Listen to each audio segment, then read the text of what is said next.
made his fans super excited after announcing that he will start uploading vlogs on his YouTube channel. Sobrang blessed ko sa buhay ko kasi ang daming taong nakapalibot sa akin na sobrang todo-todo yung suporta talaga sa akin. Na kahit ayaw ko, ako na yung umaayaw, talagang sila yung nagpo-push sa akin. Yun, mga kalamog. Tapos, ayun pala, since nandito naman ako, gusto ko lang sabihin. Kasi yung life ko very private eh. Parang hindi rin ako siya nagpo-post. Gusto ko lang din sabihin na mag-upload na ako ng mga vlogs. Kaya naman na-share ko sa inyo mga pagagawa ko sa buhay. Ayan. Diba? Kasi hindi ako nagpo-post. Sa Kotkit, hindi niyo ako nakikita. Sa Facebook, wala rin akong post kahit ano.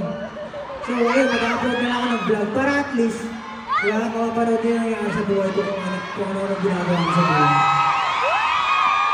Yes. Ginawa ko yun kasi yun eh. Sobrang blessed ko eh. I feel like hindi ko na ibibigay hindi ko na ipapalik sa inyo yung mga suporta na binibigay mo sa akin.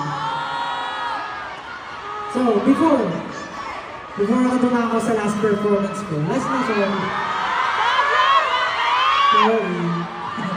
Gusto ko rin yung opportunity para pasalamatan